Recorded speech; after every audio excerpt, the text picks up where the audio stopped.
Hello, welcome back to another reading of the Hyrule Historia. And yeah, today we are continuing off with the Wind Waker, which is cool. Link. The version of Link is characterized by his large eyes. Given that eye movement was to be emphasized in this game, his eyebrows can be drawn on the top of his bangs. Yes, in this game, which was a very nice touch, whenever you're in a temple or in a certain area where there's a treasure chest or such, or a goal, Link will be looking at that. So if you're ever in trouble in a temple, turn the camera to Link's face and he'll be looking in the direction you have to go. Which is very cool. Let's see. Link strikes a determined pose which Tetra and the girls at his back, and additional characters at the side. They're referring to the girls that were captured by Ganondorf in to the tower. In this drawing, Link has a smaller head-to-body ratio, far removed from his final design. It would have been interesting to see this version of Link rendered in a cel-shaded style, which was how the graphics worked in Wind Waker. And yeah, this looks like almost like adult Link, with a little lankier. It's pretty cool. Tetra. Tetra is characterized by the swirl of her hair. The hairstyle was chosen to match the design of the wind and smoke that appeared in the game. Cool. Yeah, they're showing some original ideas for Tetra's design as well as Zelda's parallel design. Tetra and her pirate underlings dressed in a style of clothing that evokes the South. Could that be Gonzo, standing beside her holding an axe, or Senza, perhaps? Ah, okay, so it looks like there's going to be original different characters in this game, as you can see. Here's, that lankier Link here, that was the idea came from. And yeah, very cool, very cool.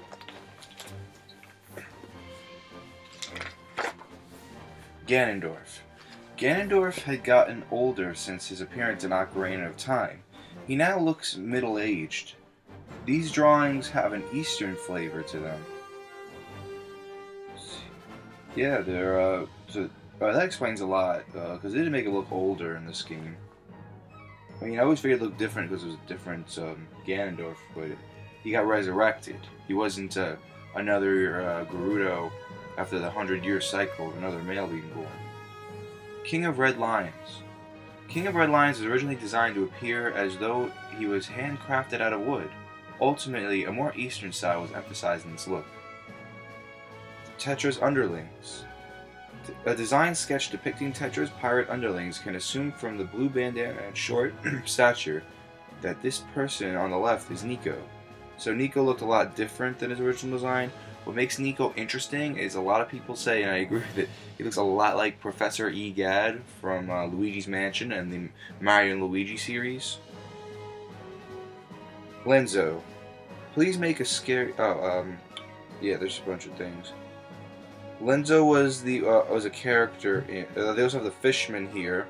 In Wind Waker, to fill the map, you had to have baits to catch the fishman. And the fishman will draw the section of the map for you. And yeah. They have Zelphos and Cyclos. I forgot what they do, to be honest. And Lenzo is the one with the pictograph. Every Zelda game since Ocarina of Time is a pictograph. I guess not everyone, but most of them. And the pictograph is a picture device where you take pictures, and then usually there's piece of heart missions for them. You know, all that cool stuff. The Deku Tree. This piece of concept art shows a Deku Tree presenting Link with the Deku Leaf.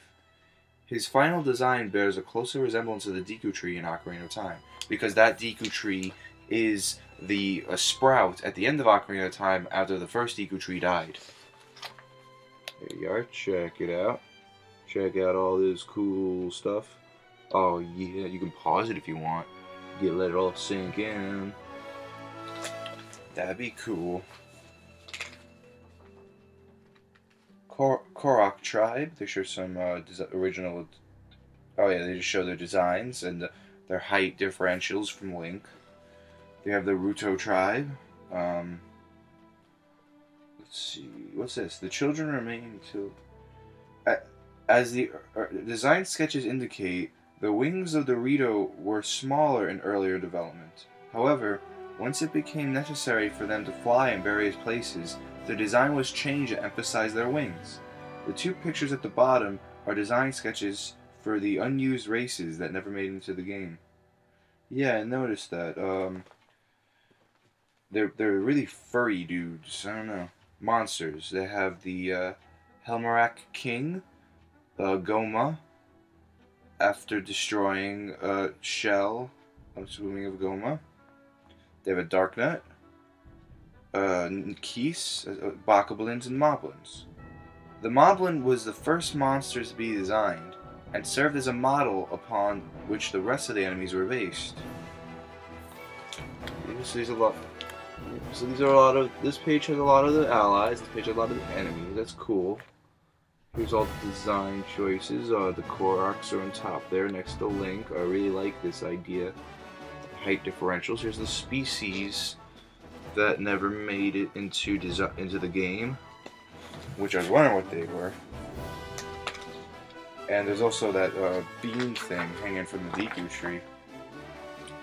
Oh, wait a minute. Yeah, I don't think I showed you that one. Yeah, right here is another species that never made it. And it looks like they give magic beams, which was a thing in Ocarina of Time, Majora's Mask. You plant the beans, and eventually, or unless you had water, a little flower would grow. And that flower would raise you to another area, making shortcuts and such, which is great for getting the Great Fairy Sword, the Great Goron Sword in Ocarina of Time. Monsters that went unused, never appearing in a game itself. The battle against the giant monster, who is more than twice the size of Link, depicted on the left, would have left an impression, to say at the least. So here's some unused. They have some unused characters here. Here's some part I like.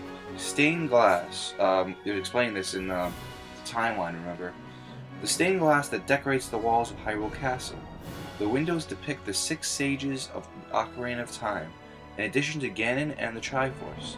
Take a look at the crests on the 6 sages as well. Oh yeah, they have the crests from the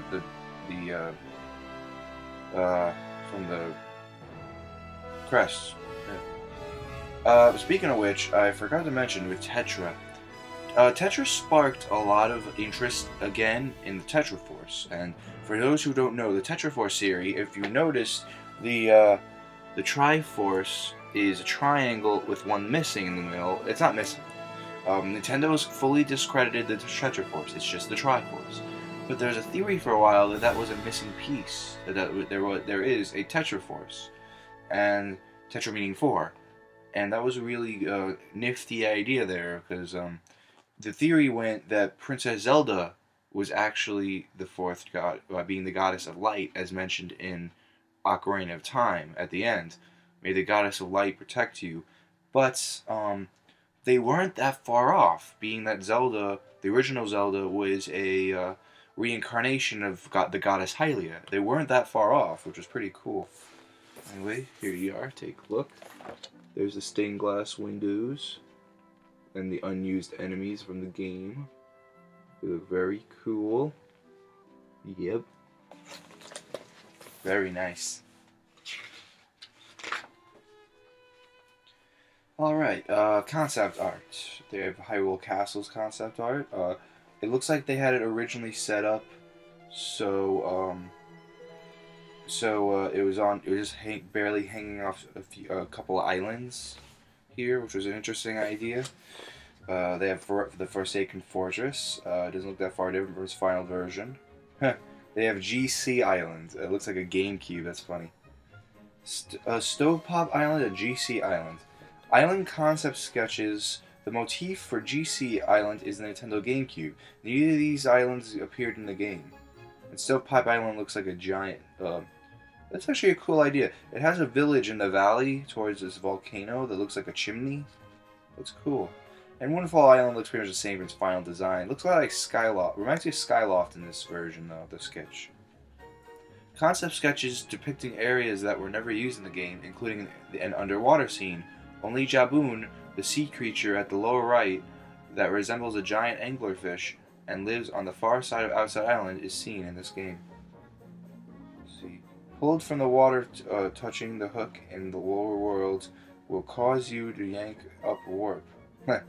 So originally they had the idea, apparently there's going to be an underwater level in Wind Waker, and hanging onto hooks was how you got back to the surface.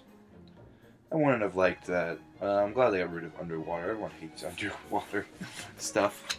But yeah, here it is. There's GC Island, and here's Stovepipe Island, by the way. There's this village here going through it. Concepts. I like this very much. Okay, we are now on the Oracle of Ages and the Oracle of Seasons. Link's design was more based on the design from The Link to the Past, the game in which his side locks were originated. Cool. Hyrule is occasionally depicted holding a brush because in the early stages of development there was an item called the Magic Paintbrush. It created to make the use of the Game Boy Color. Yeah. Oh, the Oracle series was on the Game Boy Color. Feels stupid. Oh wow. Feels stupid. I always thought it was on the DS or the Game Boy Advance at least. That was more advanced than the Game Boy Color. So then, yeah, Spirit Tracks and all that's on the DS. I know that's on the DS. So yeah, here's all the character designs, ideas, and such. There's Hyrule in the bottom of this page, holding the paintbrush. There's all the ideas of Link with his side locks, which is cool. Link had some groovy styles back then. He had some cool earrings in Twilight Princess. Din was designed first, and then Hyrule. Din the dancer was depicted as a lively, strong-willed character. Accordingly, it was decided that Hyrule would be graceful and intellectual in order to contrast with her. Cool. They have Zelda's concept art, Faror, Ralph. They don't have much to say about these people, I guess. Maple, Ambi, Moosh, and Ricky. Oh, and Impa. Yep. I like Impa's designs here. They're always different from one another. She's all the way down here. I like how her design's an older, heavy-set woman rather than her tough warrior look in Ocarina of Time. That was really cool.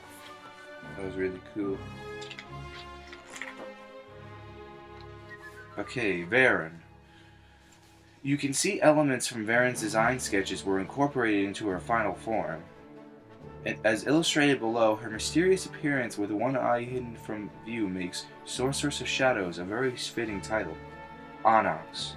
The design of Onyx's body matches his final look, but the double-bladed axe on his Morning Star never appeared in the game. Oh no. Great Moblin. Ganondorf. A design sketch depicting Ganondorf's phantom.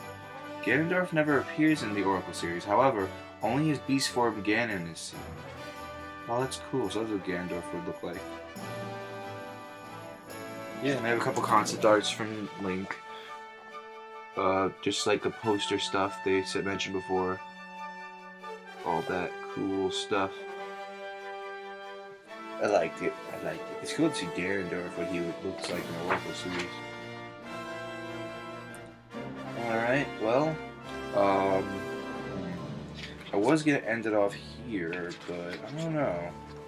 Should I go through? I don't know.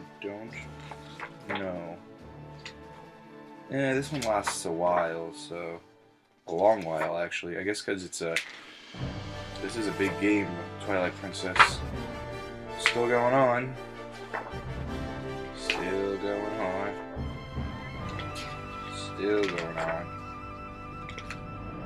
Wait for it. And here we are, Phantom Hourglass, in page 202, and Twilight Princess starts on page 170. Looks like we'll have a Twilight Princess episode next time. I'll end it off here, you know, can't always can't make these things a long video all the time. It gets a little annoying, I understand. But yeah, next time we'll have a Twilight Princess episode, I guess. See you.